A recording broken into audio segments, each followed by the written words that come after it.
बिस्मिल्लाहिर्रहमानिर्रहीम। अस्सलामुअलैकुम वरहमतुल्लाहि वबरकातुहू।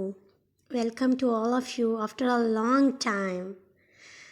I'm your Madiya Mughal and definitely I'm here for you people. Hope so you all are doing well with a good health. And आज का जो मेरा purpose है वीडियो बनाने का वो ये है कि CSS से रिलेटेड यूट्यूब पे हमारे पास बहुत सारा content, we have a lot of content related with the CSS, but मेरी वीडियो बनाने का जो बेसिक एक पर्पस है ना वो ये है कि ये बिगिनर्स के लिए है, उन लोगों के लिए जो CSS को अंडरस्टैंड ही नहीं करते हैं, मतलब उनके लिए जो उनका फर्स्ट अटैम्प्ट होता है, लाइक वो कहते हैं कि ये तो हम समझने के लिए कर रहे हैं। तो मैं ये चाह रही हूँ कि उस फर्स्ट अटैम्प्ट को अगर वो समझ कर अटैम्प्ट करें तो मे बी वो बन जाएं जो फर्स्ट अटैम्प्ट में CSS क्लियर कर लेते हैं। ठीक है, देखिए सबसे पहले तो बहुत सारी मुझे मतलब चीज़ें देखने को मिली, सुनने को मिली दैट क्या किया जाए और कैसे किया जाए और सब्जेक्ट्स क्या होते हैं, कैसे सब्जेक्ट सेलेक्ट किए जाते हैं, और इससे रिलेटेड भी यूट्यूब पे बहुत सारी वीडियोस पड़ी हुई हैं दैट आप कौन कौन से सब्जेक्ट को सिलेक्ट कर लेते हैं। तो सबसे पहले तो आपको CSS का सिलेबस स्टडी करना चाहिए। मींस के आप public service commission, federal public service commission की वेबसाइट पे जाएं, वहाँ से आप सिलेबस डाउनलोड करें जो कि 2016 से ऑनवर्ड अभी तक चला आ रहा है, और यही सिलेबस फॉलो होगा 2025 के CSS एग्ज़ाम्स के लिए एज वेल। तो सबसे पहले तो हमारे पास कंपलसरी सब्जेक्ट्स आ जाते हैं। ठीक है, नो डाउट वो तो मीन्स कुछ लोगों को तो इसका इल्म होगा, इसके बारे में पता होगा दैट कंपलसरी सब्जेक्ट्स में हमारे पास इंग्लिश प्रीसी, इंग्लिश ऐसे आ जाता है, इसमें इस्लामिक स्टडीज़ आ जाती हैं, जनरल नॉलेज आ जाता है। जनरल नॉलेज में फिर हमारे पास 4 पेपर्स होते हैं, एक जनरल साइंस एंड एबिलिटी आ जाती है, एक करंट अफेयर आ जाता है, एक पाकिस्तान अफेयर्स आ जाते हैं। ठीक है, तो ये हमारे पास आ जाते हैं। जनरल नॉलेज में 3 पेपर होते हैं। ठीक है, जनरल साइंस एंड एबिलिटी का, करंट अफेयर्स का और पाकिस्तान अफेयर्स का। तो आगे जो क्वालिफाइंग मार्क्स हैं वो यहाँ पे मेंशन है। अगर आप लोगों को यहाँ पे कुछ नज़र नहीं आ रहा है या कुछ ब्लर दिख रहा है तो आप इसको फेडरल पब्लिक सर्विस कमीशन की वेबसाइट पे भी सर्च कर सकते हैं। ठीक है, I try to make it easy for you people कि आप इसको अंडरस्टैंड करें। उसके बाद आ जाते हैं हमारे पास ऑप्शनल सब्जेक्ट या इलेक्टिव सब्जेक्ट जो कि हम अपनी मर्ज़ी से सिलेक्ट करते हैं। ठीक है, मैं आपको ये नहीं कहूँगी कि लंबी चौड़ी बात कि आप ये फ़लाँ सब्जेक्ट सेलेक्ट करें, आप फ़लाँ सब्जेक्ट सेलेक्ट करें तो ये हो जाएगा तो वो हो जाएगा। नहीं, जब कोई भी सब्जेक्ट फेलियर बेस पे हिट होता है ना तो फिर उसमें आपकी कमांड नहीं देखी जाती है, उसमें एग्जामिनर अपनी रिक्वायरमेंट्स को देखता है। ठीक है, तो इलेक्टिव सब्जेक्ट्स के आपके पास ये कुछ ग्रुप्स हैं। ठीक है, इन ग्रुप्स में आपने हर ग्रुप में से आप 200 मार्क्स का सब्जेक्ट सेलेक्ट कर सकते हैं, इससे ज़्यादा का नहीं।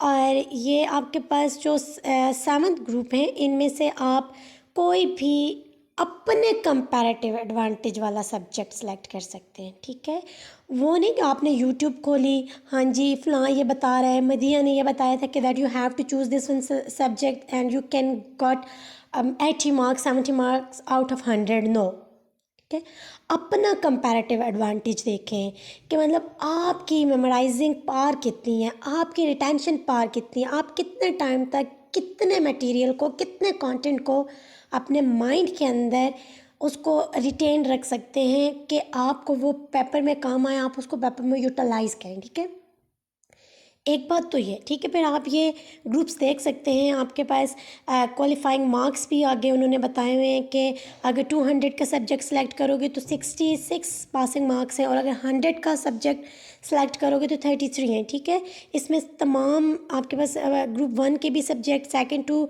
ग्रुप 7 तक तमाम सब्जेक्ट जो हैं वो मौजूद हैं। सो आप इन्हें व्यू कर सकते हैं और इसमें से आप अपने कंपैरेटिव एडवांटेज वाला सब्जेक्ट सेलेक्ट कर सकते हैं। पहली बात ये। दूसरी बात ये कि अगर आपको लग रहा है दैट कि आप 12 सब्जेक्ट को नहीं याद रख सकते हैं तो instead of wasting your time 1 year 2 year on CSS, आप वही टाइम अपने स्पेसिफिक सब्जेक्ट पे लगाएं। एंड आई एम 100% श्योर कि आफ्टर 2 year आपको अपने सब्जेक्ट पे इतनी कमांड होगी कि आप सब्जेक्ट रिलेटेड कोई भी टेस्ट क्वालिफाई कर सकते हैं। Okay, it's my personal experience. और उसके अलावा आप लोगों को सब्जेक्ट सिलेक्शन में एक चीज़ और जो है वो व्यू में रखनी होगी, वो ये कि ऐसा सब्जेक्ट सेलेक्ट करें कि जो आपको कंपलसरी सब्जेक्ट्स में हेल्प आउट करे। ठीक है, कोई ऐसा सब्जेक्ट या फिर कोई ऐसा सब्जेक्ट सेलेक्ट करें जो आपके कंपलसरी सब्जेक्ट के कंपैरिजन में आ रहा है या आपको वो वहाँ से हेल्प आउट कर सकता है। उसमें ये है कि अगर आप एक सब्जेक्ट की तैयारी कर रहे हैं तो 50% आप दूसरे सब्जेक्ट को भी अपने लिए प्रिपेयर कर रहे हैं। ठीक है, कोई इतना बड़ा मसला नहीं है, it's not a big deal, not a big task, just you have to give your concentration and focus. ठीक है, आप अगर 4 मंथ भी फुल फोकस और कंसंट्रेशन के साथ और मतलब ना with full presence of mind अगर आप CSS की प्रिपरेशन करते हैं तो हम 100% श्योर कि आप लोग एटलीस्ट 500+ क्वालिफाइंग मार्क्स आसानी से ले सकते हैं। कोई इतना मुश्किल काम नहीं है जितना आप लोगों के लिए मुश्किल बना दिया गया है। और वीडियो बनाने का एक रीज़न और भी है कि मैंने ये ऑब्ज़र्व किया है कि दैट अब पाकिस्तान में जो लोग हैं वो प्रेफर करते हैं चीज़ को गूगल पे सर्च करने के बजाय यूट्यूब पे, बिकॉज़ इट्स नेचुरल लॉजिक कि आपको जो चीज़ बताई जाती है, बोल कर समझाई जाती है, वो आप बेटर अंडरस्टैंड करते हो as compare to the read. कि आप कोई चीज़ पढ़ के उसको इतनी जल्दी नहीं समझते हो जितने एक चीज़ को सुन के समझते हो। So it's something about the CSS syllabus. ठीक है, जो 2016 टू ऑनवर्ड अभी तक 2025 के CSS एग्ज़ाम्स के लिए भी एप्लीकेबल है। तो आप लोग उसको पहले बहुत ही कीनली ऑब्ज़र्व करें, उसके बाद आप एटलीस्ट 1 वीक इलेक्टिव सब्जेक्ट्स को, उनके कंटेंट्स को सर्च करें, उनके कंटेंट को देखें और उसके बाद सब्जेक्ट सेलेक्ट करें। और एक बहुत इम्पॉर्टेंट बात कि चलें वो इंशाल्लाह मैं अपनी नेक्स्ट वीडियो में बताऊंगी कि इस सिलेबस में जो चीज़ें होती हैं तो उस पर हमारी जो बुक और ये रेफरेंसेस वगैरह इनका क्या सीन है। So it's all about CSS selecting subjects and आपको कैसे पता चलेगा कि कौन सा सब्जेक्ट कौन से ग्रुप में है। तो ये बेसिकली मैंने जो बनाई है ना, ये बिगिनर्स के लिए बनाई है जिन्हें बिल्कुल कोई आइडिया नहीं होता है कि कहाँ से जाके सर्च करें, कैसे सर्च करें।